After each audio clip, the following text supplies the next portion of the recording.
Shalom, selamat pagi saudara yang dikasih dalam Tuhan.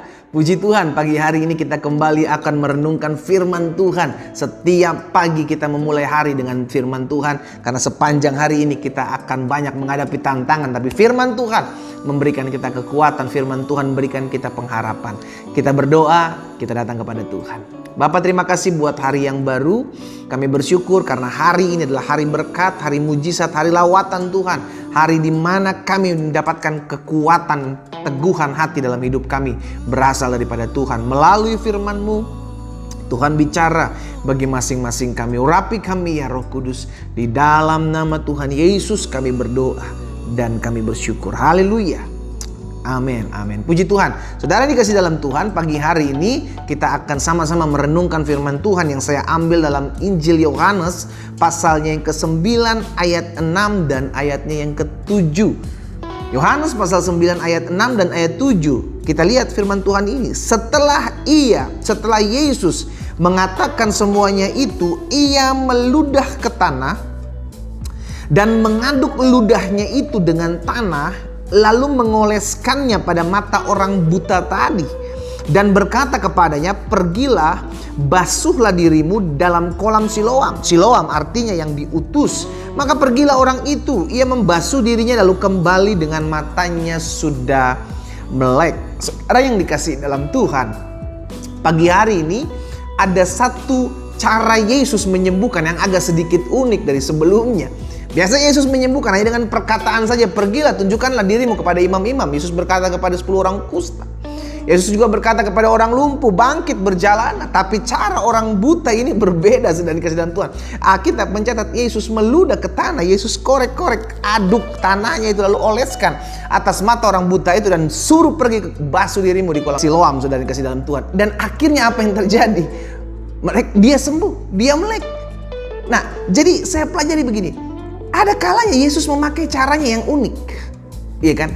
Ada kalanya Yesus menyembuhkan seseorang dengan caranya yang ajaib, yang tidak pernah kita pikirkan caranya. Akhirnya kita belajar di sini bukan soal caranya Yesus yang menyembuhkan, bagaimana caranya Yesus menyembuhkan, namun apakah ujung-ujungnya mempermuliakan nama Tuhan. Karena setelah orang buta ini sembuh, orang buta ini dikenal sebagai pengemis. Orang buta ini dikenal sebagai orang yang suka mengemis, ya kan? Dia memuliakan Yesus. Jadi bukan soal bagaimana caranya Yesus menyembuhkan saya, bagaimana caranya Yesus membuat mujizat. Itu nggak usah kita pikirin, itu bagian Tuhan. Sehingga akhirnya kita pikirkan adalah bagaimana setelah saya menerima mujizat, saya tidak lagi murtad dari Tuhan. Ketika saya sudah terima mujizat, saya sudah terima mengalami lawatan Tuhan. Bagaimana supaya hidup saya bisa bersaksi, itu yang kita pikirkan. Karena ada bagiannya Tuhan, ada bagian kita. Bagian Tuhan menyembuhkan kita, bagian Tuhan membuat mujizat dalam hidup kita. Bagian kita bersaksi, bagian kita memuliakan nama Tuhan. Bagian kita membawa supaya nama Tuhan dipermuliakan. Amin, saudaraku. Itu sebabnya pagi hari ini kita merenungkan kebenaran firman Tuhan. Bahwa ada kalanya Tuhan membuat mujizat berbeda dengan cara A dengan cara yang B. Berbeda cara Tuhan menyembuhkan menyembuhkan saya melalui mujizat Tuhan dalam hidup saya. Berbeda dengan saudara disembuhkan oleh Tuhan. Berbeda ketika saudara menerima mujizat dari Tuhan. Demikian pula ketika saya menerima mujizat dari Tuhan. Nah, makanya kita nggak bisa mengkotak-kotakan. Caramu bukanlah caraku, kata Tuhan. Jalanmu bukanlah jalan. Kadang jalan Tuhan unik, kadang cara Tuhan unik. Bagian kita apa sih? Bagian kita biarlah melalui hidup saya memuliakan nama Tuhan. Bukan soal bagaimana Tuhan menyembuhkan, membuat mujizat dalam hidup saya seperti apa. Karena saya gak pernah mampu, gak pernah bisa menyelidiki jalan-jalan Tuhan, cara-cara Tuhan membuat mujizat. Tapi bagian saya adalah bagaimana ketika saya melihat mujizat Tuhan, bagaimana ketika saya disembuhkan Tuhan, maka saya memuliakan nama Tuhan. Amin, saudaraku. Kalau hari-hari ini engkau sudah melihat mujizat Tuhan, kalau hari-hari ini engkau sudah disembuhkan Tuhan, pakai hidupmu untuk memuliakan Tuhan. Kalau hari-hari ini engkau sudah melihat bagaimana Tuhan bukakan pintu-pintu yang tertutup, bagaimana Tuhan membukakan sesuatu yang tidak pernah engkau pikirkan, jalan-jalan dibukakan oleh Tuhan. Bagian kita sekarang kita lakukan adalah muliakan Tuhan dengan apa yang Tuhan percayakan dalam hidup kita. Itu sebabnya bukan soal bagaimana cara mujizat itu terjadi. bagaimana cara Tuhan menyembuhkan hidup seseorang. Tapi apakah setelah kita terima mujizat, setelah kita terima kesembuhan, kita mau memuliakan nama Tuhan? Karena itu muliakan Tuhan dengan hidup kita. Karena pada akhirnya itulah tujuan hidup kita yang Tuhan mau untuk kita lakukan. Setelah kita mengalami mujizat, setelah kita mengalami kesembuhan dalam setiap aspek. Kita tundukkan kepala kita, kita berdoa.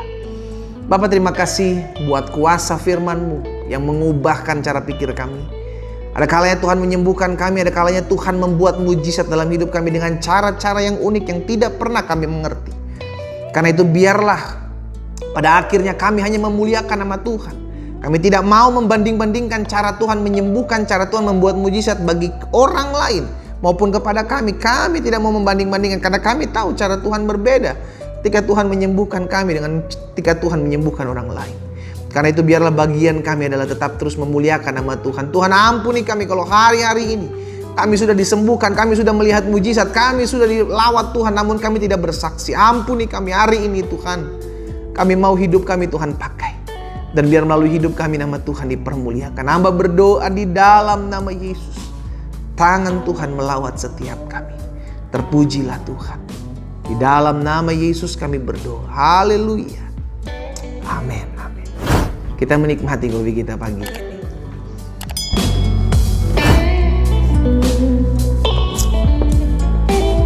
Muliakan Tuhan dengan hidup kita.